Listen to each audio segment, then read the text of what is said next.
ইতিহাসে হাজার হাজার দুর্গ ছিল, অনেকগুলো ধ্বংস হয়েছে, অনেকগুলো আগুনে পুড়ে ছাই হয়ে গেছে। কিন্তু একটা দুর্গ আছে যেটার দিকে শত শত যুদ্ধজাহাজ এগিয়ে গিয়েছিল, হাজার সৈন্য আক্রমণ করেছিল, কামানের গোলায় আকাশ কেঁপে উঠেছিল। তবুও আজ পর্যন্ত কেউ এই দুর্গ জয় করতে পারেনি। আর সবচেয়ে ভয়ঙ্কর ব্যাপার কি জানেন?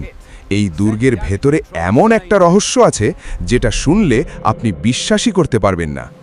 ভিডিও শেষ পর্যন্ত দেখুন, কারণ শেষের তথ্যটা পুরো ইতিহাসকে বদলে দেয়। আর কমেন্টে এখনই লিখুন দুর্গটা কোথায় হতে পারে।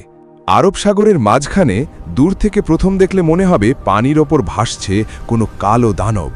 চারদিকে শুধু উত্তাল ঢেউ, আর মাঝখানে দাঁড়িয়ে আছে বিশাল পাথরের দেওয়াল। কাছাকাছি গেলেই বোঝা যায় এটা কোনো সাধারণ দুর্গ না।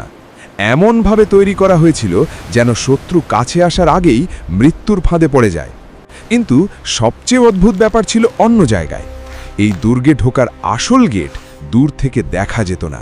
মানে শত্রুরা সামনে দাঁড়িয়ে থেকেও বুঝতে পারত না প্রবেশপথ কোথায়। ভাবুন একবার, আপনি যুদ্ধ করতে এসেছেন, কিন্তু কোথা দিয়ে ঢুকবেন সেটাই খুঁজে পাচ্ছেন না। ইতিহাসের এক ভয়ঙ্কর যোদ্ধা, যার নাম শুনলে শত্রুরা কাঁপত, তিনি সিদ্ধান্ত নিলেন এই দুর্গ তাকে জিততেই হবে। বিশাল নৌবাহিনী তৈরি হলো, সমুদ্র কেঁপে উঠল যুদ্ধজাহাজের শব্দে, কামান তাক করা হলো দুর্গের দেওয়ালে। সবাই ভেবেছিল এবার দুর্গ শেষ। কিন্তু যখন আক্রমণ শুরু হলো, তখন এমন কিছু ঘটল যেটা কেউ কল্পনাও করেনি। দুর্গের ওপর থেকে একের পর এক আগুন ঝরতে লাগল। সমুদ্রের ঢেউয়ের সাথে মিলেমিশে কামানের শব্দ এত ভয়ঙ্কর হয়ে উঠেছিল যে সৈন্যরা আতঙ্কে পিছিয়ে যেতে শুরু করে। আর তখনই ধরা পড়ে আসল ভয়ঙ্কর সত্যটা। এই দুর্গ শুধু দেওয়াল দিয়ে সুরক্ষিত ছিল না, পুরো সমুদ্রটাই ছিল এর অস্ত্র। কথিত আছে অনেক সৈন্য রাতে গোপনে দেওয়াল টপকে ভেতরে ঢোকার চেষ্টা করেছিল, কিন্তু সকালে তাদের কাউকেই আর খুঁজে পাওয়া যায়নি। শুধু সমুদ্রের পানিতে ভাসতে দেখা গিয়েছিল কিছু ভাঙা অস্ত্র। স্থানীয় জেলেরা আজও দাবি করে ঝড়ের রাতে দুর্গের দিক থেকে অদ্ভুত শব্দ আসে।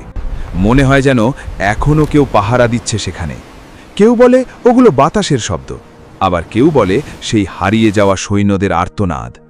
কিন্তু আসল রহস্যটা এখনও বাকি। চারদিকে নোনা সমুদ্র, কিলোমিটারের পর কিলোমিটার শুধু লবণাক্ত পানি।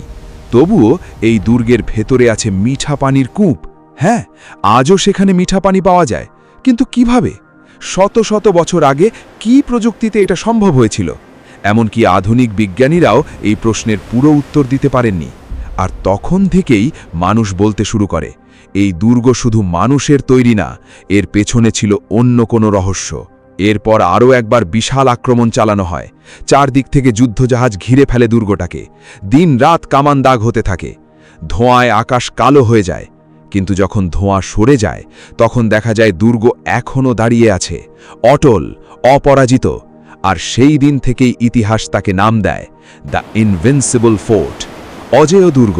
ভারতের মহারাষ্ট্র উপকূলের আরব সাগরের মাঝখানে দাঁড়িয়ে আছে এই ভয়ঙ্কর দুর্গ, যার আসল নাম মুরুদ জঞ্জিরা ফোর্ট। ভাবুন তো, এত শক্তিশালী রাজা, এত ভয়ঙ্কর সেনাবাহিনী, তবুও একটা দুর্গ জয় করতে পারেনি। আপনি কি মনে করেন এটার পেছনে শুধু যুদ্ধ কৌশল ছিল, নাকি সত্যিই কোনো অজানা রহস্য? কমেন্টে আপনার মতামত লিখুন। আর এমন ভয়ঙ্কর ইতিহাস জানতে এখনই ফলো করুন।